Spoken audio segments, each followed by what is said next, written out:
Gold trusted gold buyers మీరు తాకట్టు పెట్టిన బంగారాన్ని విడిపించి ఈ రోజు ఉన్న మార్కెట్ ధరకు కొనబడను. ఫోన్ తీసుకొచ్చారా? లేదు మేడం, ఛార్జ్ మనం శ్రీజకి కాల్ చేద్దాం. చేద్దామా మేడం? నా దగ్గర నెంబర్ లేదు, మీ దగ్గర ఉందా? ఉంది మేడం. ఒకసారి చేద్దాం. శ్రీజదమ్మో హార్ట్ అమ్మో. Hello hello, good evening Sreeja గారు. చెప్పండి. How are you? బాగున్నా, మీరు ఎలా ఉన్నారు? బాగున్నా. హెల్త్ రికవర్ అయిందా? పర్లేదు అట్లానే. సెలబ్రేటింగ్ 100K ఫాలోవర్స్, కంగ్రాచులేషన్స్ అండి. Thank you. And one more, మీరు ట్రోఫీ విన్నర్ అవుతారు ఆబ్వియస్లీ. అయిపోవాలి. ఫైర్ అంటే ఫైర్ అంతే ఇక. ఇంకా ఒక కామెంట్ నేను రీల్ చేసిన రీసెంట్గా అగ్నితో, మన కో కంటెస్టెంట్తో. ఓకే. మాధురి గారు కామెంట్ ఏం పెట్టారంటే, శ్రీజ గారికి నువ్వు అన్యాయం చేస్తున్నావు అంటే, నా హార్ట్ శ్రీజ దగ్గర ఉంది కానీ ఇది అంతా జస్ట్ రీల్ కొరకు యాక్టింగ్ అని చెప్పాను. అవును, నేను యాక్చువల్గా మీకు సపోర్ట్ చేసుకుంటే ఒక రీల్ చేస్తా, కొలాబ్ చేద్దాం మనం. చేద్దాం. ఇంకా మన అక్కడ అందరికి ప్రపోజ్ చేసింది అదంతా ఏంటంటే ఫన్నీగా, అంటే సరదాగా చేసిన కానీ మీకు మాత్రం సీరియస్గా చేసిన. రియల్ అండి, మీకు మాత్రం సీరియస్గా చేసిన. ఎందుకంటే I'm ready to mingle with you.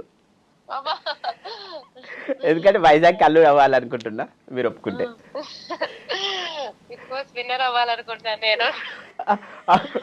Winner అవుతారండి, అందులో సందేహం లేదు. ఎందుకంటే ఇప్పుడు యాక్చువల్గా అంటే మామూలుగా నాకు సింపతి వచ్చింది రీల్స్లో, ఏంటంటే నన్ను సెలెక్ట్ చేయలేదు, రిజెక్ట్ చేసిరని. అది మీరు కూడా ర్యాండమ్గా స్క్రోల్ చేస్తే చూడొచ్చు. బహుశా చాలా మందికి కూడా, నాకు తెలిసిన వాళ్ళకి కూడా Sreeja is my always dear and near, తనకు మీరు సపోర్ట్ చేయాలని చెప్తున్నా.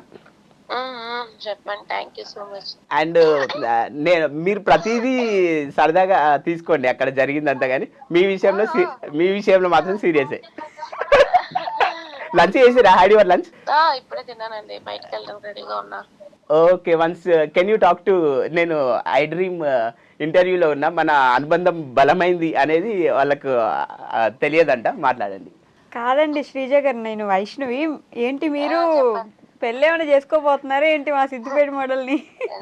లేదండి, అదంతా అతను నార్మల్ గా అట్లా సరదాగా ఉంటారంతే. అయ్యో పాపం, సీరియస్ గా చెప్తున్నారు ఇక్కడ. నిజంగా మీరు ఒప్పుకుంటే చేసుకుంటారంట? లేదండి, అయ్యో మంచి అతనా? శ్రీజ గారు సరే అనండి. మేడం అంటే షీ విల్ బి హ్యాపీ మీరు సరే అంటే. నాకెందుకు, హీరో విలన్ కొట్టుకుని కమెడియన్ మీద వేసారంట. ఓకే ఓకే శ్రీజ గారు. And have a great day Sreeja, have a great day. Thanks for answering the call. And with lots of love, me Siddipet model. Have a great day.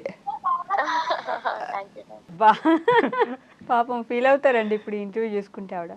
ఏం feel అవ్వదు బహుశా, feel ఏమవ్వదు. తనకు యాక్చువల్గా నేను అంటే నా వ్యక్తిత్వం ఇష్టం, కానీ నాతో ప్రేమలో పడలేదు. ఏదో రోజు పడితే బెటర్ అని నేను అనుకుంటున్నా. పెళ్ళి కూడా చేసుకోరా, తొందర చేసుకో, మాకు కోడలి పిల్ల కావాలి, సిద్దిపేట మోడల్, మీ అమ్మకు ఎవరు కోడలు అని అడుగుతారు. మీరు కోడలంటే గుర్తొచ్చింది, ఈ బిగ్ బాస్ జర్నీ గ్యాప్ లో ఆల్రెడీ ఒక అమ్మాయిని చూసుకున్నట్టున్నారుగా?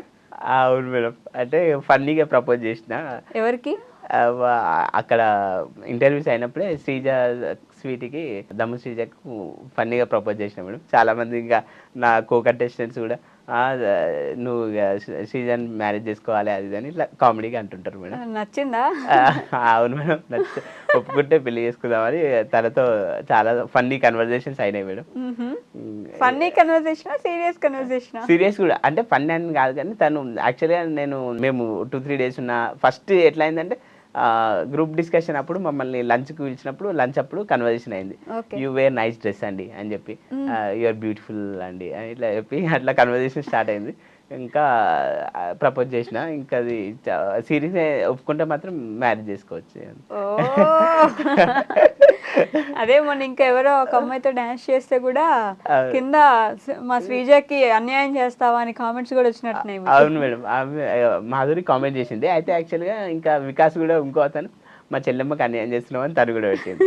మీ చెల్లెనే నా హార్ట్ నా హార్ట్ మీ చెల్లి దగ్గరే ఉంది. ఉంది. నేను ఈ రీల్స్ గురించి ఓన్లీ జస్ట్ రీల్ గురించి చేసిన. నా హార్ట్ అయినా ఎవ్రీథింగ్ అయినా శ్రీజానే ఒప్పుకుంటే పెళ్లి చేసుకుంటా అని సరదాగా అన్న కామెంట్లో రిప్లై ఇచ్చిన మేడం. పెద్ద ప్లానే వేసారు. బిగ్ బాస్కి వెళ్ళి ఏం తెచ్చుకున్నారంటే ఒక అమ్మాయిని తెచ్చాను ఇంటికి కోడలుగా అన్నట్టు. అవును మేడం, ఎందుకంటే ట్రోఫీ అయితే తీసుకోవాలి, కనీసం ఆ అమ్మాయినన్నా ఇంటికి తీసుకెళ్దామని అట్లా ఒక సంకల్పంతో వెళ్ళినాడు. తన ఒపీనియన్ ఏంటి? తన ఒపీనియన్ అంటే ఫన్నీగా తీసుకుంది మేడం, సరదాగా తీసుకుంది. యాక్చువల్గా ఏంటంటే మనం హౌస్లోకి వెళ్తే కూడా లవ్ ట్రాక్ నడిపించచ్చు అని ఇట్లా అన్ని ఫన్నీగా అన్నా నేను. అంటే నీ హార్ట్ ఎవరికి ఇద్దాం అనుకుంటున్నావు అని ఇట్లా అది కలిసినప్పుడల్లా అక్కడ ట్రావెలింగ్ చేసినప్పుడు సరదాగా చెప్పినా మేడం. ఆమె కూడా ఫన్నీగా తీసుకుంది, అంటే సీరియస్గా ఏం తీసుకోవాలి, సరదాగా తీసుకుంది. సరదాగా తీసుకుంది. ఒప్పుకుంటే మాత్రం పెళ్లి చేసుకుంటారు. అవును మేడం, అక్కడ జరిగిందంతా ఫన్నీగానే, నేనేం సీరియస్ తీసుకోవాలని తను అన్నది యాక్చువల్గా. కానీ సీరియస్ తీసుకుంటే ఇంకా బెటర్. చెప్పండి, కెమెరా చూసి సీరియస్ గా తీసుకోమని చెప్పండి. మనం సరే శ్రీజ, నా ప్రపోజల్ సీరియస్ తీసుకో, మనం కలిసిపోదాం. కలిసిపోదాం. Ready to mingle. Ready to mingle. అమ్మా, ఇంటర్వ్యూ చేసాక ఫోన్ వస్తుంది మీకు? అవును మేడం. అవును మేడం అంట. ఫోన్ వస్తే ఇంకా బెటర్ మేడం, ఎందుకంటే మా అమ్మగారు కూడా అంటది, ఇక కనీసం ట్రోఫీ చేయలే, అందులోకి సెలెక్ట్ అవ్వలే, దిగులు చెందకు, కానీ కోడలి పిల్లని అయితే తీసుకొచ్చినవరా అని అట్లా ఫీల్ అవుతారు మేడం. హ్యాపీగా. ఎలా అండి ఎప్పుడు ఇంత పాజిటివ్ గా ఉంటారు? ఎందుకంటే ఇక అన్ని ఎప్పుడు ప్రతి సమస్యను నవ్వుకుంటేనే, డిఫికల్టీస్ అయినా ఏదైనా కానీ మనం అబ్స్టాకిల్స్ అయినా చిరునవ్వుతోనే ఎదుర్కొని ముందుకెళ్ళాలి అని అది ఒకటి అమ్మగారి నుంచి నేర్చుకున్నాం మేడం. ఎందుకంటే మమ్మల్ని చిన్నప్పటి నుంచి కూడా కష్టపడి చదివించింది కదా, ప్రతి సమస్యను కూడా ప్రతికూల పరిస్థితులలో కూడా మనం మంచిగా ముందుకెళ్ళాలి ధైర్యంగా అని అట్లా ముందుకెళ్తాం మేడం. చిన్న చిన్న కష్టాలకే భయపడిపోయి వణికిపోయి లేకపోతే లైఫ్ ఆగిపోయింది అనుకునే వాళ్ళకి మీరు మంచి ఎగ్జాంపుల్ తెలుసా? చూడడానికి ఇట్లా కామెడీగా మాట్లాడడం అలా ఉంది కానీ మంచి ఎగ్జాంపుల్ మీరు. రియల్ మేడం, ఆర్టిఫిషియల్ ఇంటెలిజెన్స్ తోని కొన్ని ఎడిటింగ్ చేసినాం మేడం రీసెంట్గా రీల్స్. భూమిలో నుంచి రావడం, కుండ బగలు కొట్టడం, మంటలు రావడం, ఇట్లా హార్స్తో రన్నింగ్ చేయడం, అందులో ఒకటి మోటివేషన్ ఇట్లా చెప్పినాం మేడం. లవ్ ఫెయిల్యూర్ అయితే బ్రేకప్ చేసుకొని చనిపోవద్దు, అవసరమైతే సింగిల్గా బ్రతికి సాధించాలి అది అని. ఎందుకంటే ఇట్లా కొన్ని మోటివేషన్ అప్పుడప్పుడు మోటివేషన్ కూడా చేసుకుంటా చాలామందికి డిప్రెషన్ ఉండద్దు, ఏ పరిస్థితినైనా మంచిగా తేలికగా తీసుకొని ముందుకెళ్ళాలని కూడా కొన్ని రీల్స్ మంచి పాజిటివ్ వైబ్స్తో చేస్తున్నాం మేడం. ఓకే, మీ వయసు ఎంత ఉంటుందండి మీరేం అనుకోకపోతే? Age 32 madam. 32. ఎందుకని ఇప్పటిదాకా పెళ్లి మీద ఆలోచన రాలేదు? అంటే పెళ్ళి చేసుకుందామని ఉండే కదా మేడం, కాకపోతే కొంచెం మరీ పేదరికం ఉంది, కొంచెం సక్సెస్ అయినాక కొంచెం ఫైనాన్షియల్ స్టెబిలిటీ కొంచెం ఉన్నాక చేసుకుందామా అట్లా అన్న ఆలోచనతో కొంచెం లేట్ అయింది మేడం. సంబంధాలు చూస్తున్నాం, అయితే కొందరు కొన్ని మ్యాచెస్లో చూస్తే సిద్దిపేట కొందరికి వీడియోస్ నచ్చాయి కదా మేడం, గా మోడలా గా డ్యాన్స్ చేసేటోడు, ఆ వీడియోస్ చూసేటోడు మాకు వద్దు అని కొందరు అట్లా అన్నారట. ఇక అందరికి రకరకాలు ఉంటాయి కదా మేడం మైండ్ సెట్లు.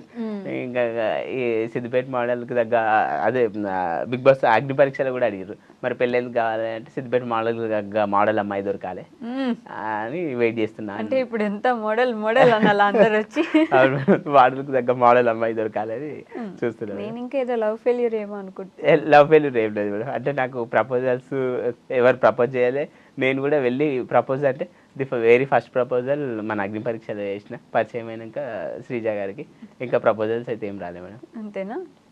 మీరు కూడా అటెన్షన్ గ్రాబర్ కదా, ఎక్కువ అటెన్షన్ ఉంటే బాగుంటుంది అనుకుంటా. అవును మేడం, ఎక్కువ చాలామంది అటెన్షన్గా ఉండాలి, నాకు ఫోకస్డ్గా ఉండాలి అని డిఫరెంట్గా వీడియోస్ చేసేటప్పుడు కూడా కంటెంట్ కూడా మేడం చాలా డిఫరెంట్గా ట్రై చేస్తా.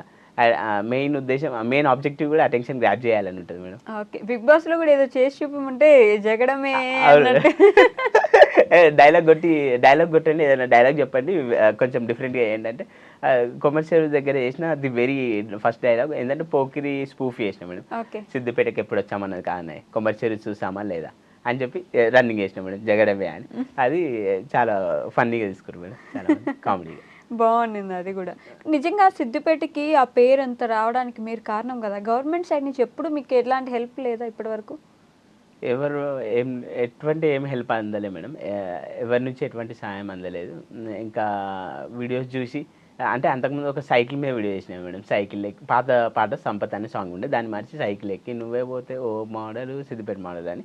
అది చూసి ఇమ్రాన్ అన్న స్కూటీ ఇచ్చిండు అంతేగాని ఇంకా మామూలు ఎవరు ఇమ్రాన్ అన్న అంటే YouTuber Imran Khan. Pareshan boy Imran okay. YouTuber. ఇంకా ఎవరి నుంచి ప్రభుత్వం నుంచి అయినా ఎవరి నుంచి ఎటువంటి హెల్ప్ అందలే మేడం.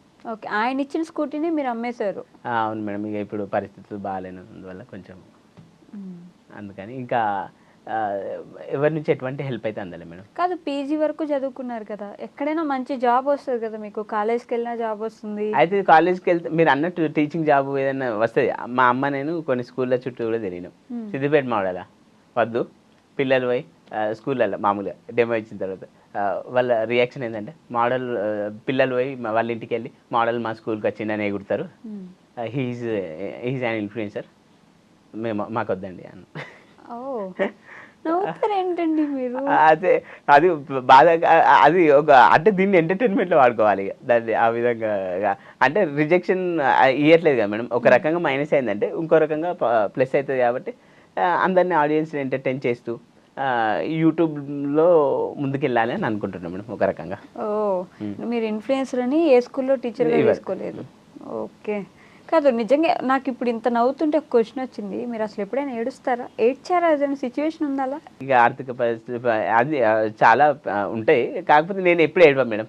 సార్ కూడా ఏడవడం ఏం లేదు. ఒకసారి అయితే ఏడ్చిన, ఎప్పుడంటే మా నాన్నగారికి ఆరోగ్యం బాగాలేనప్పుడు, ఇంకా అంతే మేడం. అమ్మగారికి కూడా వాళ్ళకి ఎప్పుడన్నా ఆరోగ్యం బాగాలేనప్పుడు ఎక్కువ నా మెయిన్ ప్రియారిటీ వాళ్ళే ఉంటారు పేరెంట్స్. ఇక అప్పుడు ఏడ్చి ప్రేయర్ చేసిన దేవునికి అట్లా. కాకపోతే ఇంకా మామూలుగా ఎప్పుడైనా ఏ సమస్యలైనా నేను నవ్వుతూ బతకాలనేది థీమ్తో ముంగట్టుకెళ్తాను మేడం. ఓకే, ఎప్పుడైనా ఏదైనా నవ్వుతూ ఉండాలి.